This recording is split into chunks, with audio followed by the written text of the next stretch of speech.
ก็อยากสิบอกนาเด้องามยังเดียวบ่ได้ต้องเฮ็ดให้ถึกงาม อุ้ยขา โอ้ใจขาใจ กำลังเดินสมัยนี้ชื่อว่า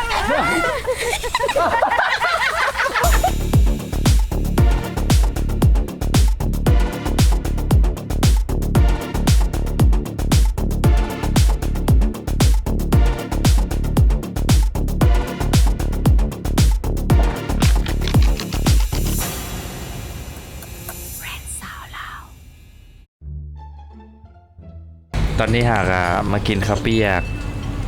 ใส่นา อัน3เขาเอิ้นข้าวเปียกพ่นไส้3มิตรเป็นห่านข้าวเปียกแต่สมัยเรียนบ่เป็นอนุบาลนะประถมตั้งแต่เรียนประถมกินทุกมื้อกินทุกมื้อกินทุกเช้าห่านนี่แหละ ข้าวเปียกแต่ที่แซ่บแห้งเนาะอาทิตย์หน้า ซิมเนาะ ยังบ่ได้ซิม ซิมแต่ว่าแซ่บแห้งเนาะ โอ้ยแซ่บแห้งเนาะ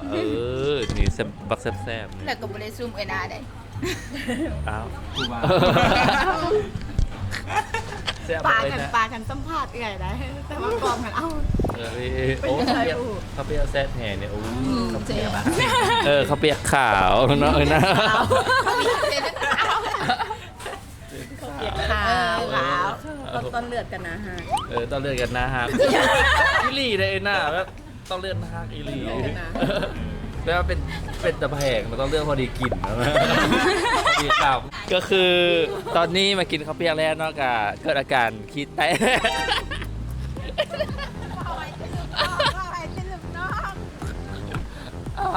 หายหน้าหายหน้าปวดทุกข์ก็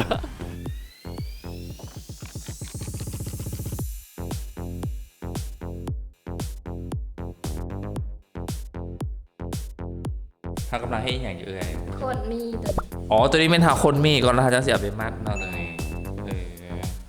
เรียกว่าเป็นขั้นตอนแรกขั้นตอนทำอิฐเลยมา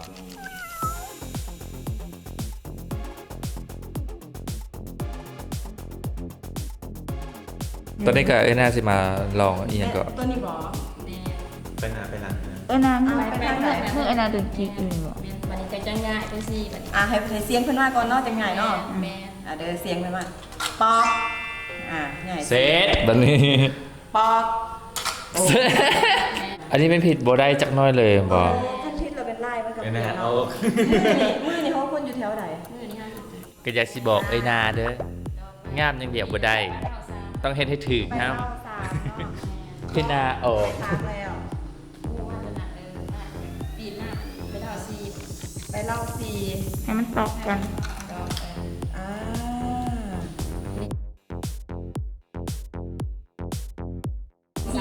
เอ้ย โอ โอ เค เค อันนี้เขาเรียนว่า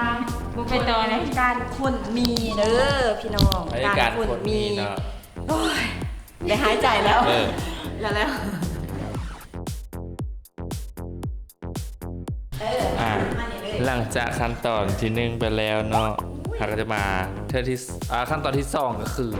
มัดหมี่นั่นเองเนาะ หลังจากคนแล้วก็เลยเนาะเอามาใส่น้ำ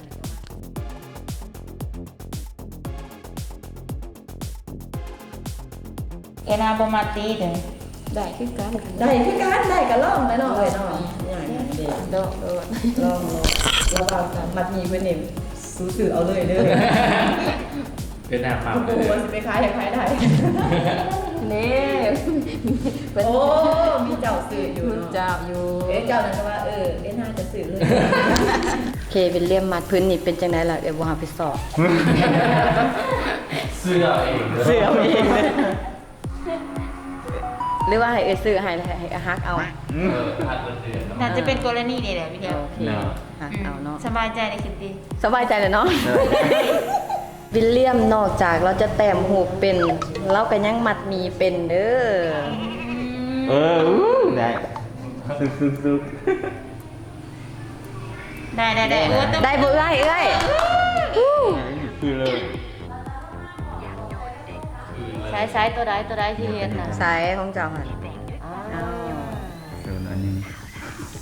หลังจากที่เราเบิ่งการมัดหมี่แล้วก็อีกอย่างแล้วเนาะเราสิไปเบิ่งการย้อมเบิ่งที่การย้อม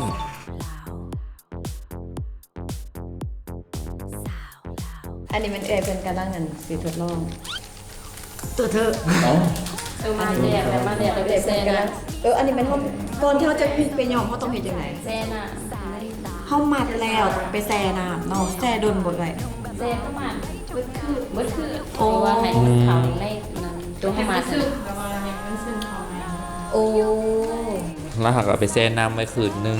อันนี้หาแช่น้ำธรรมดาเหรอ แม่ อ๋อให้มันซึมเข้าในอันนี้เนี่ยทีนี้ก็หากสิมาเบิ่งวิธีการต้มเลยนะทำอีกนี่เอาหม้อขาดเนาะหม้อดีบ่เอาเด้อ แม่เพราะมันเปื่อนเลย แมนเพราะมันเปื้อนสิได้หม้อต้องเอาหม้อเก่า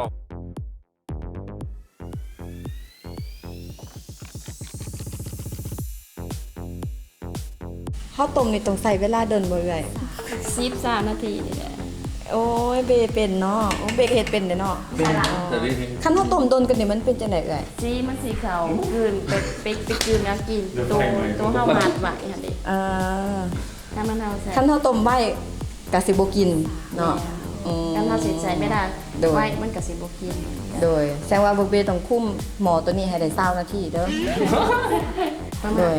กินกล้วยนี่เด้อ เอาเลย กล้วยนี่เด้อ หวย บ่ตามบ่เฮ็ดเวียกแต่บ่ได้อยู่บ่กินกล้วย ล่าสุดนี่มากล้วย กล้วยธรรมศาสตร์ได้นี่กล้วยเพื่อนคนเองได้นี่ กล้วยปลูกอยู่หลังบ้านแต่ว่าหลังบ้านเป็นหนองบัวกล้วยปลูกอยู่หลังบ้านแต่ว่าหลังบ้านเป็นหนองบัวหลังจากที่เรา ยอมแล้ว ยอมแล้ว แล้วก็ไปตากแดดเนาะอ๋อตากแดดแล้ว มาปอก มาปอกโอ้ กับ มา ข้าว ปอก มาปอกมาปอกออกนี่มันก็เองออกได้ตัวเฮามา กันตัดนี่ก็ต้องระวังอีกเนาะกันตัดขาดนี่ก็แม่นว่ายุงก็ยุงอีกด้านคันมีตัดไปสู้ถือไม้กันขาดยุงกันใหญ่อีกอุ้ยขาดโอ้สายขาดใจ กำลัง บันนี้ก็ แต่ว่าตามไม่ดูดเนาะ โดเจ็บ ปล่อยท้ายหลัง คือสมมติเฮ็ดขาดจังซี่เลยเฮ็ดจังได๋เลย กับว่าเป็นยังมันน้ำไปใส่กลงมันนะคะกับไปน้ำน้ำคือตัวเอาแต่ โอ้ ปาดก็สิหนาวได้ บัดนี้คันว่าเฮ็ดขาดเนี่ยก็ต้องไปนำหาขึ้นว่ามันขาดว่ามันขาดอยู่จุดใดเด้เด็ดบาทนี่ อยู่แบบนี้ต้องได้เอา กำลังเด้ เอาอีหลีนะ ไปตัดของเพิ่นขาด เราต้องไปน้ำหาอีก ถ้าต้องแนะนำ ไอ้หน้าต้องได้เอาเงินให้เราค่าเราจิบสมองหน มันน้ำเนาะฮะ ำเออ 30โพเนาะ เด้อพี่น้องสัวสิได้สินพื้นหนึงนี่นี่ถือว่าเป็นงานอาร์ตแห้ง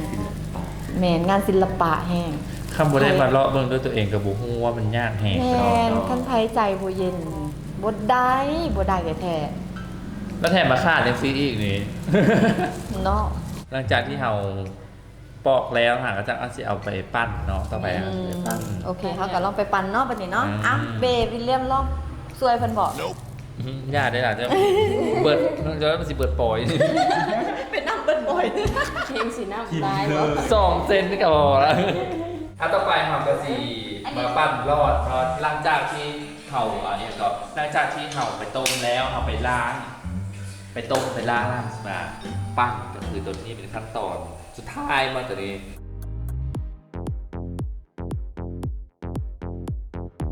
อันนี้ก็คือว่าก็จะได้สิ้นมาเพื่อนึงมาเป็นง่ายขั้นตอนแต่ละขั้นตอนละตอนต่ำก็ห้ามให้ใหม่ขาดอีกเด็ดขาดอีกเนาะควรจะได้มาพื้นนึงมันง่ายๆเด้อทุกคนเด้ออันนี้เฮาโบค่อยได้ปั้นอะไรมาแต่นี้เฮาใช้เป็นมอเตอร์แทนมอเตอร์นี้ ขั้นปันมีปันตัวนี้ อ๋อปั้นมีปั้นตัวนี้ แม่เพราะว่าใส่ไว้ร้ายมีมันสียืดออกใส่งาน มีมันยืดแล้วมันลายมันสิเพี้ยนมอ แม่ นี่ ได้มันสีออกมาหน้า อ๋อก็คือเขาต้องได้คอยปั้นมือเอาเนาะตัวนี้เขาคิดว่าใช้มอเตอร์อะไรเขาต้องหู้จังหวะเด็ดอีกเนาะ แม่กระหูกับมาดิช่วงนี้มันขัดกันเลยสิฮะให้มันขัดกันเพราะคือไม้ได้ไม้ยังว่าถ้าปันที่เขาเด็ดมองได้ก็ได้อันนี้มีเขาตรงเลือกมองเด็ด อ๋อต้องเลือกวันเด็ดเอง แล้วคันมาคาดกลางคันกลาง อันนี้อีกก็ต้องไปเลือกไปหานั่นนี่ เราต้องน้ำหาให้จนหอมหอมจุดว่าตัวนี้ได้มันขาดนี่เขาเดียนไปชั่วโมงพระท่านเย็นกับเดียนไปเดียนมาอยู่มันเนี่ย ตายแล้วตายแล้ว แสดงว่าต้องเป็นผู้ที่ชำนาญเท่านั้นถึงจะเฮ็ดได้ ตัวไปปันมีนี่สิปันหยาตัวอันนี้ธรรมดา โดด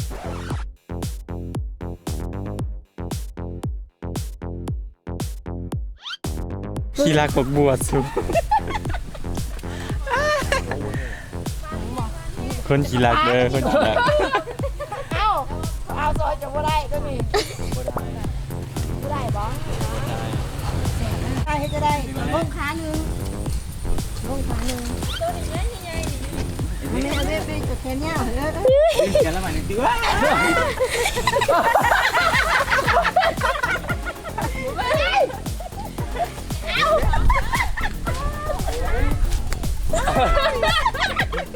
ได้แล้วสายผลงานหันผลงานหันสายผลงาน ดี ผลงานโซเน่ผลงานค่ะ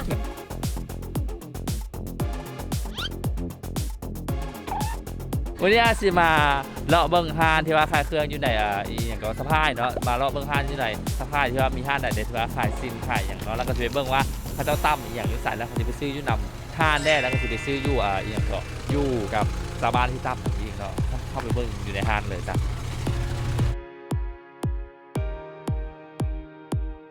ท่านทางก็ที่ไป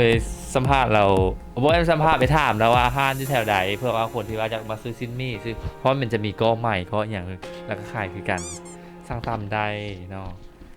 ห้านหาตังจะใส่เนาะ อยู่ในอันบ้านสะพายเลยคันสมว่ามาจากปักเซกันเป็นประมาณ15 ลักละก็เลี้ยวซ้ายขี่ซื้อเขามาเลยหานเขาอยู่สายมือ เอาไปที่ว่าเข้ามาแถวนี้เนาะอยากมาเบิ่งซินมี่หรือว่ามาซื้อซินอื่นก็เข้ามาดีใจเนาะตอนนี้หากับมาเบิ่งห้านซินอยู่ในแพสพายเนาะห้านที่แบบว่าทำซินขายซินแล้วก็ขายใหม่เนาะ อันนี้เขาคือโซนไทยได้นี่ส่งถึงเวียงโอ้อันนี้เพิ่นกำลังมัดสอบแบบส่งไปเวียงนี่สินทั้งหมดเลยได้สินสะพายส่งเวียงได้นี่ อันนี้ก็เป็นเจ้าของห้านตัวนี้เนาะซื้ออย่างห้านนี่อย่างแนะนำเลยเนาะ แบบผู้ใส่ ห้านเป็นเขาใส่เขาขายแต่ซินมันมีบ่อันนี้คือแบบเขาฮับเข้ามาตัวนี้ เข้าสื่อน้ำขวางที่ว่าเขาจะตำมันอ่ะ อ๋อ ขายไม้ก็จะแล้วก็ตำมาส่ง โอ้คือเอามาส่งนี้แล้วก็ส่งออกไปเวียงเป็นนครหลวง แขวงเลย อ๋อออก ทุกแพงเลย ทุกแพงเลย แพ เนาะ ง ของบทเฉพาะแต่นครหลวงแต่ว่าทุกแพงครับเอาไปส่งเนาะ แค่สร้างเขาส่ง เออ อยู่กับบาทตัวเองไหนก็ส่ง โซนนี้ได้ขายดีบอกว่าโซนนี้ได้ออกดีป่ะสิ เท่าไหร่คะสิ มาเบิ่งกัน ตัวนี้มันมีตัวที่เขาขายบ่แม่ แม่ง อันนี้เอามาขายเลยบ่ มัดมากแล้วก็มาขายให้ลูกค้าที่ว่าเข้ามาเอาไปตามในเฮ้านี่นะ อ๋ออันนี้คือเขาจะเอามาหาแม่แล้วก็มาเอาอยู่นี่เลยเนาะ แม่น อ๋อ จะเอามาตามเฮ้าที่เป็นสีนี้แบบนี้ คันสมมุติว่าอยู่ตามแข่งหรือว่าอหย่างเขาจะอยากได้มันเขาสามารถสั่งซื้อได้เลยมาตัวนี้เขาก็ส่งตามแข่งคือกันบ่อันนี้ โอ้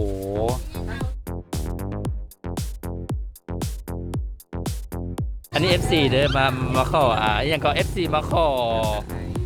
ปักตะไคร้ เบิ้ง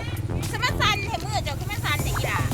สั่งแต่ว่าเจอคนดังเจอคนดังหนักนะข้าวคนดัง เจอคนดาราสั่งสั้นนั่นบ่ นี่ก็ไปติดตามตัวนี้ก็เด้ออีหล่าเด้อนี่งามบอกเอื่อยนี่ ข้าคือบ่าวที่ติดตามไม่นายไปตลอดตั้งแต่เช้าจนเย็น ไม่นายไม่ได้จนดึก เช้าจนดึกค่ะ ตั้งแต่ดึกจนดึก ตั้งแต่เช้าดึกจนแรงดึก